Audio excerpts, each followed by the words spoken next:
Break of this world's chain, we adore thee, whom all men love.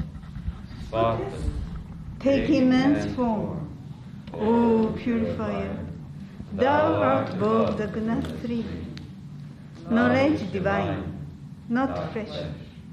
Thou whom the cosmos wears, a diamond at its heart. Let us look deep in thine eyes. They are bright with the wisdom of God that can wake us from Maya's spell. Let us hold fast to thy feet, treading the waves of the world to safety. O drunk with love, God drunken lover, in thee all paths of all yogas meet. Lord of the world, thou art Lord, who art born a child of our time, easy of access to us. O merciful, if we take any hold upon God in our prayer, it is by thy grace alone. Since all thy austerities were practiced for our sake, how great was thy sacrifice, freely choosing thy birth in this prison, our iron age, to unchain us and set us free. Perfect, whom lust could not paint, nor passion, nor gold draw near. O Master of all holiness, fill our hearts full of love for thee. Thou hast finished with fear and with doubt, standing firm in the vision of God, refuge to all who have cast fame, fortune, and friends away. Without question, thou shelterest us, and the world graced thee in its wrath. Sin shrunk to the puddle that fills a footprint in the clay. Speech cannot hold thee, nor mine. Yet without thee we think not, nor speak. Lord, who art partial to none, we are equal before thy sight. Take away of our pain. We salute thee, though we are blind. Come to the heart's black cave, illumine thou light of the light.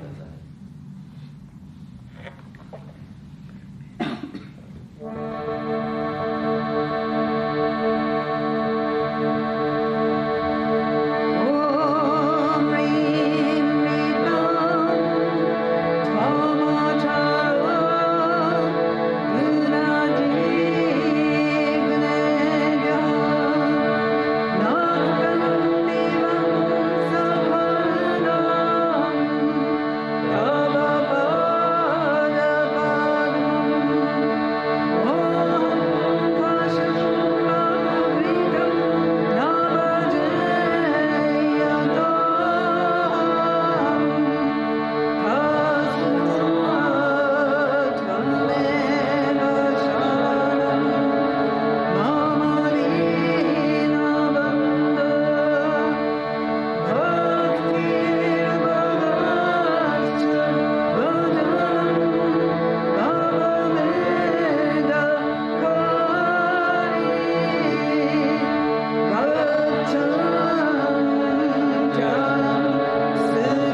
Krishnaya.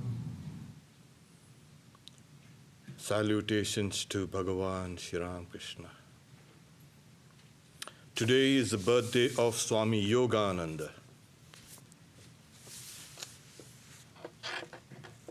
We read about his wonderful short life. There was a time when Swami Yogananda, as a young boy, used to go to the Dakshineshwar temple garden with his father to pluck flowers for their daily worship. They lived nearby in the village of Dakshineshwar. One day he read an article in the Sulabh Samachar written by Keshav Chandra Sen, who was that time the leader of the Brahmo Samaj, speaking about a wonderful, God-intoxicated, liberal-minded person living in Dakshineshwar temple. He read it and he was impressed.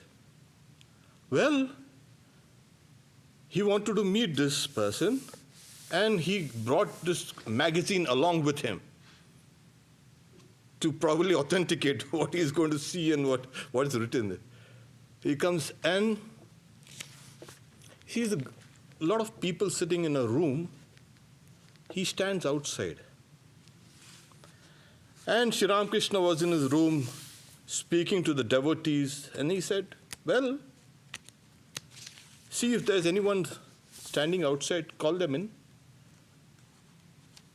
And one devotee got up and saw there was only one young boy standing there out, called him in. And that was life-changing. Sri Ramakrishna was talking about love of God in simple language. And Swami Yogananda, whose name was Yogin, was called Yogin, was caught up in that, you can say, teaching. When the rest of the devotees dispersed, the master walked up to Yogin and asked, what's your name? He's saying, my name is Yogendra. Oh, you are the son of Navin Rai Chaudhary? He is known to me, and I have visited your house a long time ago. And this was the person whom he had come to meet. He thought he was one of those gardeners there. He had even asked him to pluck a few flowers for him at times. He was embarrassed. So Yogin was born Yogendranath Rai Chaudhary in a well-to-do family on March 30th, 1861.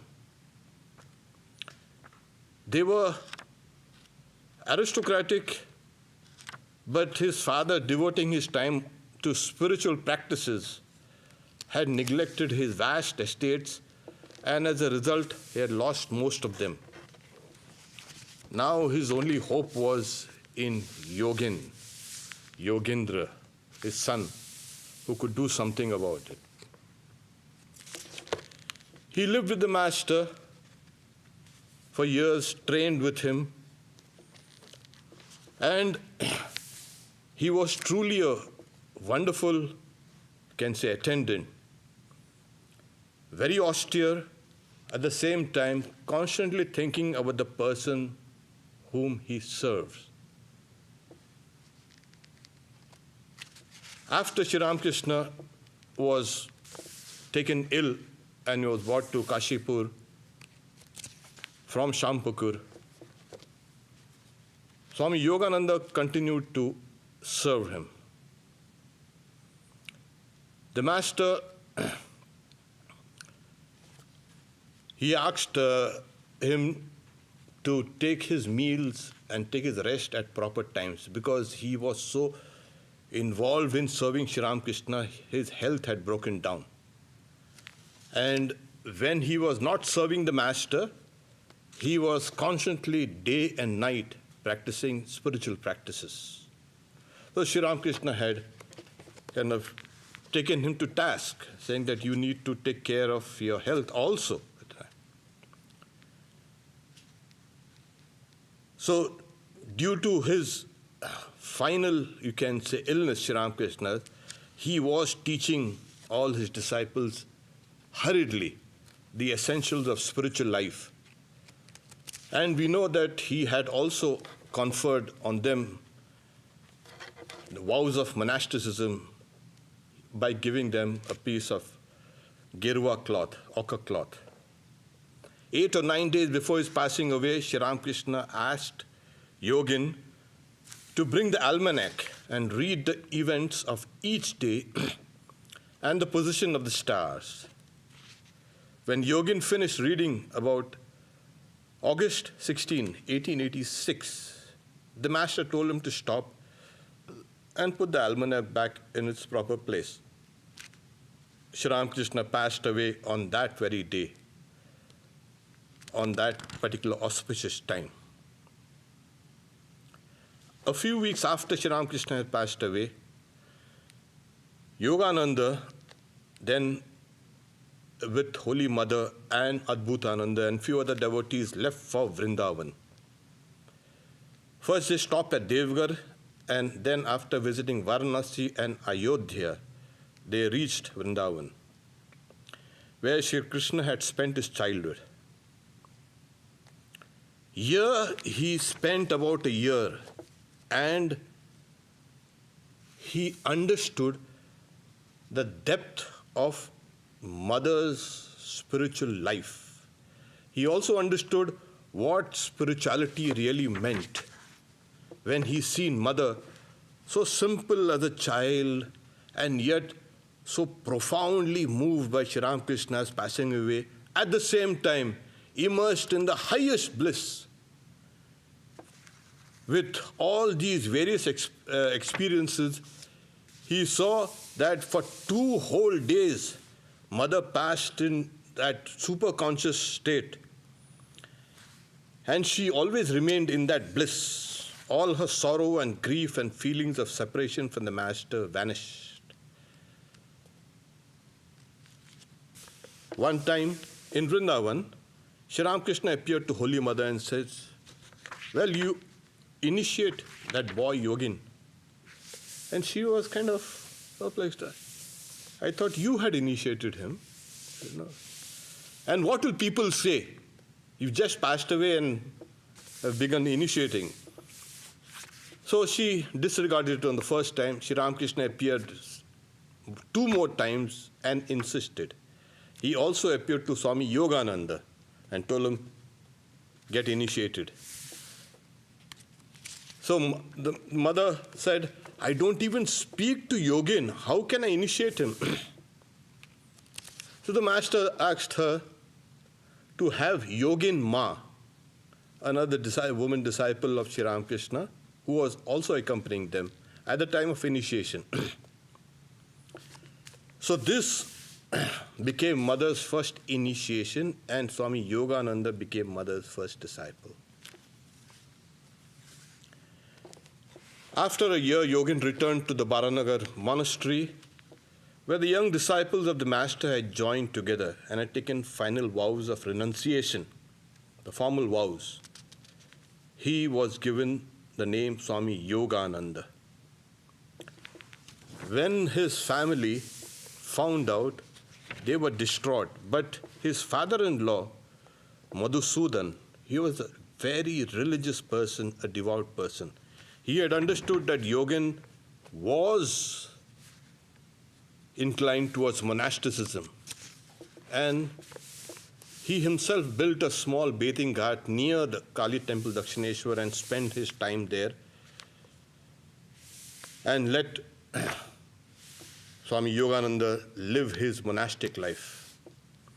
So in the monastery, the disciples studied the scriptures, Vedanta scriptures, and as well as the other scriptures including the imitation of Christ. He, of course, wasn't much interested in studying too much. He loved to be in solitude and would practice japa day and night. Sometimes he would leave the monastery and practice japa and austerities on the banks of the Ganga. Due to his frequent fastings, Yogananda's body was lean, his eyes were bright and luminous. He, as it were, was one of the 6 Ishvara Kotis, earmarked as the eternal companions of the Lord, with a special mission. They have a special birth. So he was one of them. And Sri Ramakrishna recognized him as belonging to his inner circle. Sri Ramakrishna also said that in his previous incarnation, he was Arjuna.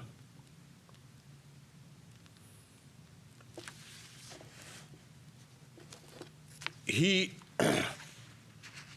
then was asked to follow the middle path of regarding eating and sleeping and working. And excessive mortification, of course, was ruining his health.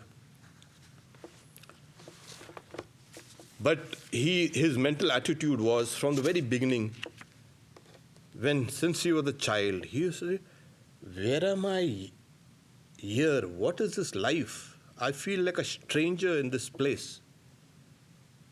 Who am I? And what are all these families and relationships? This was a persistent thought in his life. And it is this thought and this feeling that leads one towards spiritual life and to immerse oneself in spiritual practices. If this is not there, if you think this world belongs to you and all these things I'm related to, then we have some problems there with the spiritual aspirant's depth of immersion. So it is said that he had that feeling constantly, that this world was not his place and he was like a stranger. He felt unrelated to everything around.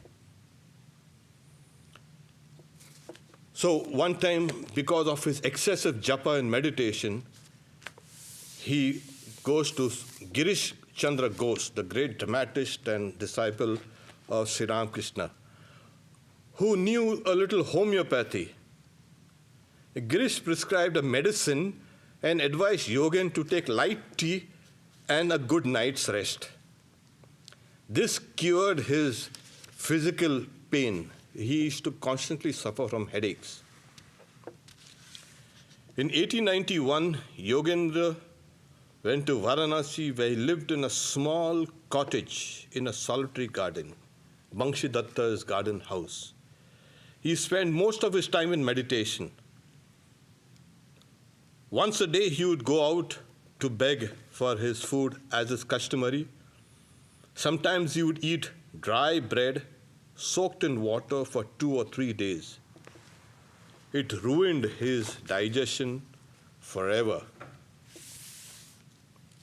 In 1892, Yogananda returned to the monastery, which had been moved to Alam Bazar, and lived there for some months. There he devoted himself to serving Holy Mother and became her attendant and caretaker until his passing away. Yogananda was amongst the 3 or 4 monastic disciples of the Master who had free access to Holy Mother. He treasured the following scene of Holy Mother, his mantra guru, which occurred while he was serving the Master at Dakshineshwar. It was 3 o'clock in the morning. Holy Mother was immersed in meditation on the veranda of the Nahabat, and a gentle breeze blew away her veil, and the light of the full moon fell on her face.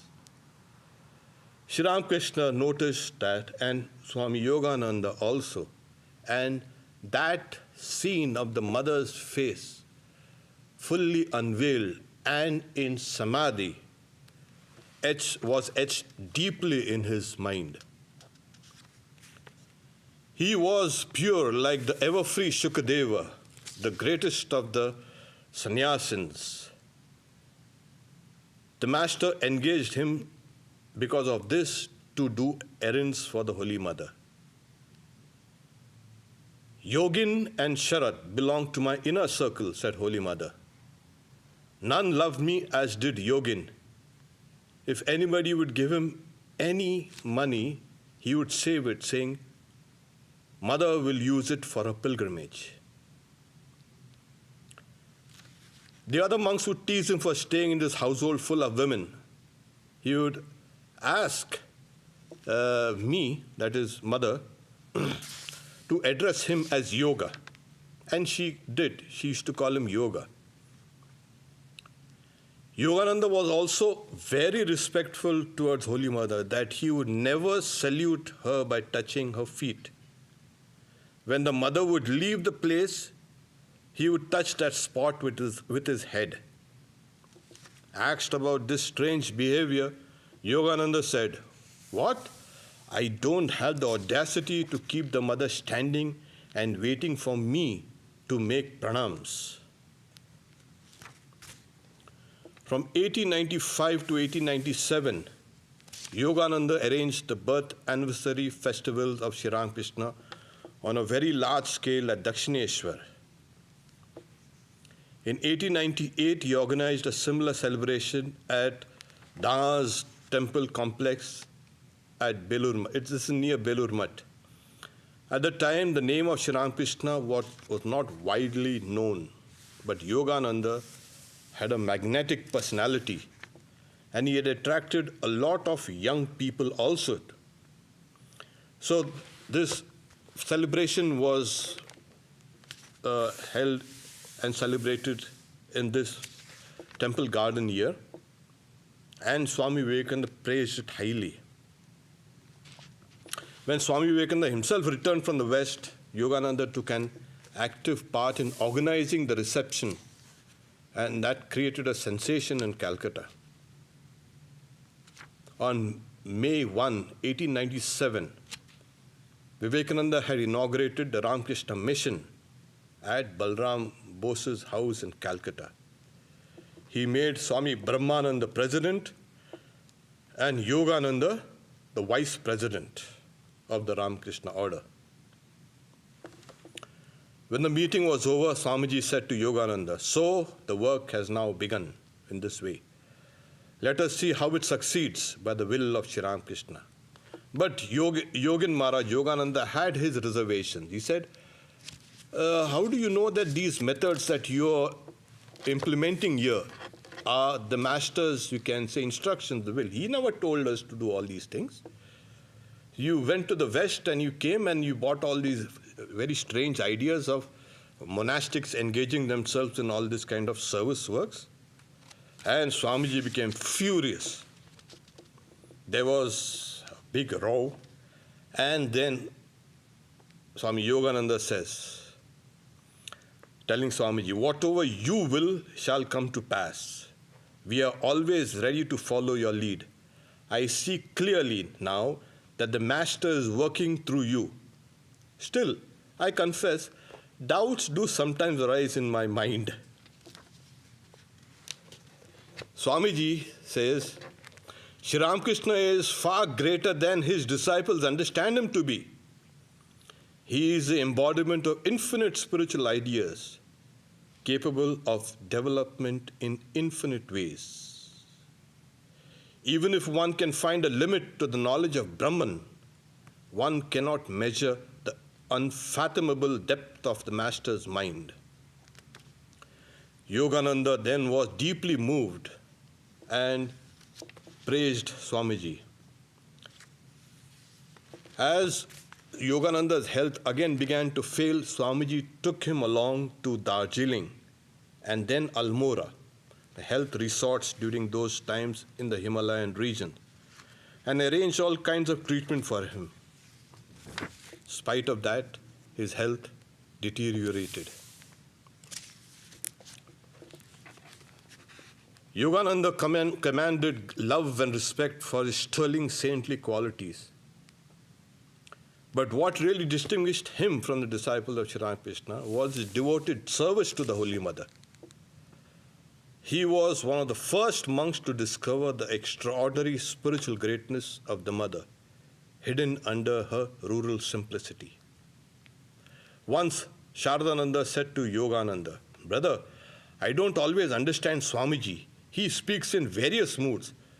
Whatever stand he takes, he makes it so much of it that other ideas pale into insignificance." Yogananda says, "Sharat, I tell you one thing, cling to Holy Mother. Whatever she says, that is right." Yogananda then took Swami Sharadananda to Holy Mother, and gradually the latter became an attendant of the Holy Mother. Towards the end, during his last illness, Yogananda suffered from fever, and his whole body was emaciated and his voice was feeble. One day he said about the advent of the Master, "There have always been various religious paths, countless scriptures, and holy places in every country. In spite of that, why is there a decline in religion? Because in course of time, all ideals become lost. Therefore, God incarnates himself to explain the hidden mystery of religion and to show the ideal." He continues, "By the grace of the Master, I have attained to so much knowledge and devotion that I am unable to express it all." It was this insight that from the very young age only he had marked Sri Ramakrishna as an incarnation of God. 6 months before Yogananda's death, Sri Ramakrishna appeared before him. Yogananda said, "Master, I don't want to be reborn again. The lesson of this life is enough for me. Please give me final liberation." The Master replied, "You'll have to come one more time." Yogananda started arguing with him, "No, I won't come. Please release me now and forever." Immediately, Sri Ramakrishna disappeared. Yogananda went through 6 months of physical suffering, hoping that his Master would grant his request. Knowing Yogananda's resolution, Girish Ghosh went and told him, "Yogan, don't you know that you have been suffering terribly all these last 6 months? Your pain is causing pain to all of us. Please agree to be reborn once more. Don't refuse to come back with the Master. Look here, Yogin, don't seek nirvana. Don't think of the Master as all-pervading entity. Think of the Master as he used to be with us. And thus thinking of him, go to him." Yogananda was astounded. "What? I have been suffering in bed for the last 6 months because I did not agree to the Master's will? So, okay, let the Master's will prevail. I am his servant." So saying, Yogananda resigned himself, and after 6 months of intense pain and suffering, Yogananda passed away in Samadhi on March 28, 1899. Before his passing, he said to the Holy Mother, "Mother, Brahma, Vishnu, Shiva, and Sri Ramakrishna have come to take me." In the morning, while performing worship, Holy Mother saw that the Master had come to take Yogananda. When Yogananda breathed his last, Brahmachari Krishnalal, who used to assist Swami Yogananda, cried out in grief. Before the body of Yogananda was taken to the Kashi Mitra's cremation ground in North Calcutta, Swamiji waved the lights and offered flowers and sweets as part of the ritual. Swamiji was so stunned that he did not go to the cremation ground. Brahmananda and other disciples and devotees went in a procession and cremated their beloved brother disciples. Grief-stricken Swamiji did not go to Sri Ramakrishna's shrine for 3 days. He was so annoyed with Sri Ramakrishna for taking Yogananda away. Shivananda had asked him when he was suffering and he was ill, "Yogan, do you remember the master?" Yogananda had replied, "Yes, I remember the master more, even more, much, much more. There is nothing but the master now." Om Shanti, Shanti, Shanti.